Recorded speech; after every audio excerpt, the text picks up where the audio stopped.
Hello বন্ধুরা, আজকে তোমাদের বলো মোবাইলের সাহায্যে তোমরা কীভাবে পাসপোর্ট সাইজে ফটো বানাতে পারবে। তো হ্যাঁ বন্ধুরা, সত্যি মোবাইলের মাধ্যমে কিন্তু আপনি পাসপোর্ট সাইজে ফটো বানাতে পারেন। আপনাকে কোনো দোকানে যেতে হবে না, আপনি কিন্তু শুধু আপনার মোবাইল থাকলেই হলো।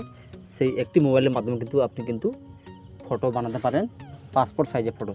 তো কীভাবে বানাবেন এবং কীভাবে বানাবেন সম্পূর্ণ কিন্তু বলতে পারি ভিডিওর মধ্যে। তো বন্ধুরা, ভিডিও দেখতে থাকুন এবং ভিডিওটি ভালো লাগে তাহলে ভিডিওতে লাইক করবেন, শেয়ার করবেন, আর চ্যানেল নতুন হয়ে থাকলে অতি অবশ্যই লাইক, শেয়ার অ্যান্ড সাবস্ক্রাইব করতে ভুলবেন না। তো বন্ধুরা, তার জন্য কিন্তু আপনাকে যেতে হবে ক্রোম ব্রাউজারে। তো কীভাবে ফটো বানাবেন তার জন্য যেতে হবে আপনার ক্রোম ব্রাউজারে। ক্রোমে গিয়ে এখানে সার্চ করবেন ইমেজ PI7, ঠিক আছে। এই ওয়েবসাইটটা আপনারা কিন্তু ওপেন করে নেবেন। ওপেন করার পর আপনার কাছে এরকম একটা ইন্টারফেস চলে আসবে, যেখানে লেখা থাকবে পাসপোর্ট সাইজ ফটো মেকার। এখানে দেখতে পাচ্ছেন লেখা আছে পাসপোর্ট সাইজ ফটো মেকার। আপনি কিন্তু এটাতে ক্লিক করবেন।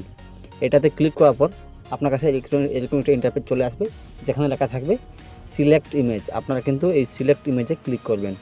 সিলেক্ট ইমেজে ক্লিক করার পর আপনার কাছে আপনার গ্যালারির সমস্ত ফটো কিন্তু এখানে শো করাবে, ঠিক আছে। এখান থেকে আপনি যে ফটোটি সিলেক্ট করতে চান সে ফটোর উপর একবার ট্যাপ করবেন, ঠিক আছে। আমি এখান থেকে ফটোটা সিলেক্ট করে নিচ্ছি, আমার পছন্দের যে কোনো একটি ফটো। তো বন্ধুরা, আপনাদেরকে বোঝানোর জন্য একটি ফটো এখান থেকে আমি সিলেক্ট করে নিচ্ছি, ঠিক আছে। আপনারা কিন্তু একটি ফটো সিলেক্ট করে নেবেন, ঠিক আছে। সিলেক্ট করার পর এখানে দেখতে পাচ্ছেন আপনার ফটো কিন্তু এখানে চলে এসছে। এখন কি করবেন, এখন এটাকে সিলেক্ট করতে হবে। তো তার জন্য ক্লিক করবেন এখানে।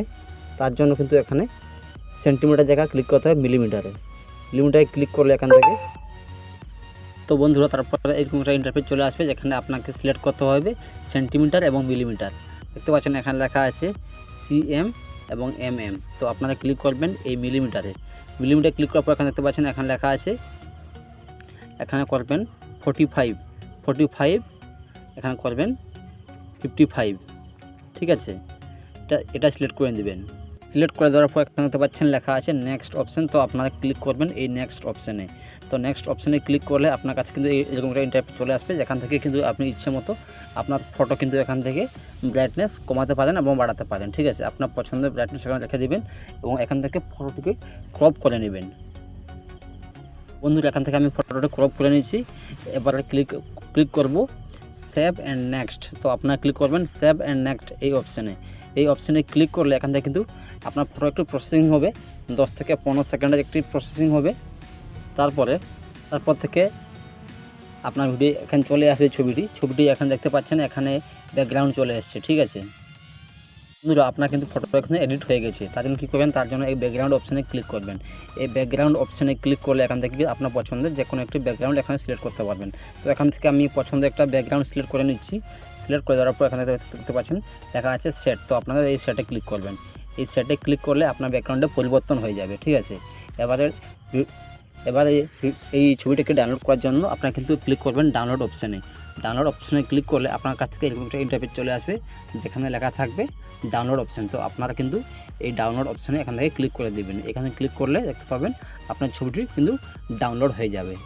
এখন তোমাদেরকে দেখাচ্ছি ফটোটা আমার এডিট হয়েছে কিনা। দেখতে পাচ্ছেন আমার ছবিটা খুবই সুন্দরভাবে একটি পাসপোর্ট সাইজের ফটো তৈরি হয়ে গেছে। তো বন্ধুরা, এইভাবে তোমরা একটি মোবাইল ফোনের সাহায্যে পাসপোর্ট সাইজে ফটো বানাতে পারবে। বন্ধুরা, এই ছিল আজকের ভিডিও। যদি ভিডিওটি ভালো লাগে তাহলে ভিডিওতে লাইক করবেন, শেয়ার করবেন এবং চ্যানেল নতুন হয়ে থাকলে অতি অবশ্যই লাইক, শেয়ার অ্যান্ড সাবস্ক্রাইব করতে ভুলবেন না।